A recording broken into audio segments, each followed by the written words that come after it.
रामराम मंडळी, गावगाड्याच्या गोष्टींचा आजचा 122वा भाग. एक बातमी ऐकली, एका सरपंचानी सरपंच पदच विकलं आणि त्यामुळे मला विंदा करंदीकरांच्या त्या कवितेतली ओळ आठवली, आत्मा विक उचल किंमत. आणि त्या अनुषंगाने आज मी तुमच्याशी थोडं बोलणार आहे. गावगडाच्या या गोष्टी, गावगडाच्या या गोष्टी नाही काल तर भाल कष्टी, विकासाची मिळे दृष्टी, सुधारेल गावची सृष्टी. मध्यंतरी एका सरपंचाने आपल्या सरपंच पदाची विक्री केली अशी बातमी आली आणि कुठल्या तरी कंत्राटदाराला सरपंच पद विकलं आणि सरपंच म्हणून तो कंत्राटदार काम करायला लागला. ही बातमी मन विषण्ण करणारी होती. अशा पद्धतीच्या चालीरीती समाजात घडत असतात, घटना घडत असतात, ज्यांना खरोखरी कधी कधी निराश व्हायला होतं. माणसं विकली जातात हे आपण ऐकलेलं असतं, पण अख्खं पदच विकलं हे मात्र मी पहिल्यांदा ऐकलं. आता अशा पद्धतीनं पदाची विक्री झाल्यानंतर नीतिमत्तेची कुठली पातळी आम्ही किती खाली नेली हे जरा विचार करण्याची गोष्ट आहे. आणि म्हणून मला ही विंदा करंदीकरांच्या कवितेतली ओळ आठवली की आत्मा विक उचल किंमत. कवितेचं शीर्षक आहे माझ्या मना बंद दगड. त्या कवितेत त्यांनी हेच सांगितलंय की शोषण करणारे शोषितांचं शोषण करतात, अत्याचार करणारे अत्याचार करतात दुर्बलांवरती, भ्रष्टाचार करणारे भ्रष्टाचार करतात, हे सगळं पाहवत नाही. मग त्यांनी उपाय सांगितला, मग काय कर, अरे माझ्या मना बंद दगड, कानामध्ये शिसं होत. अशा पद्धतीचे उपाय, उद्विग्नतेतनं आलेले उपाय त्यांनी सांगितलेले आहेत.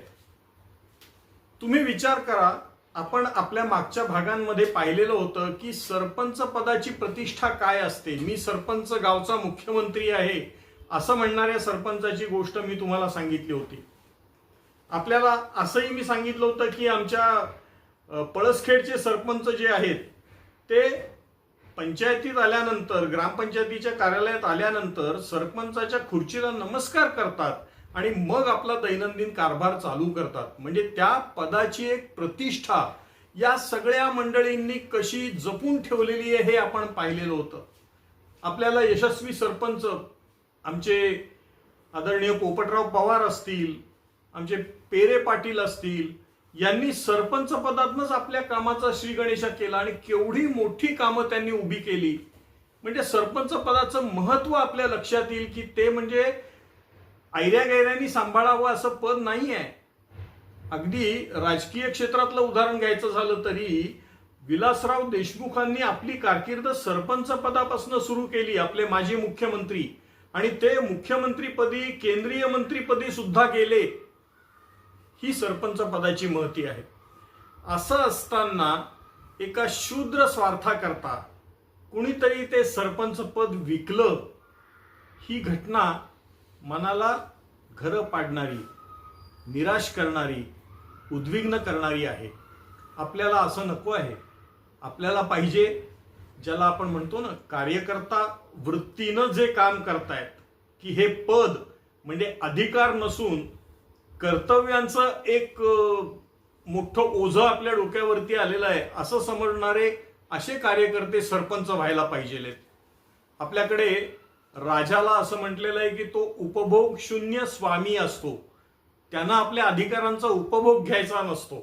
त्यांना जनतेकरता उपभोग शून्य काम करायचं असतं. स्वतःला उपभोग न घेता, फायदा न घेता काम करायचं असतं. असे आमचे सरपंच सुद्धा ज्या दिवशी उपभोग शून्य सरपंच होतील तेव्हा गावाचे भले दिवस यायला सुरुवात होईल असं मला वाटतं. सामाजिक नीतिमत्ता याची चाड बाळगलीच पाहिजे, तरच शाश्वत विकास आणि हमखास विकास होऊ शकतो.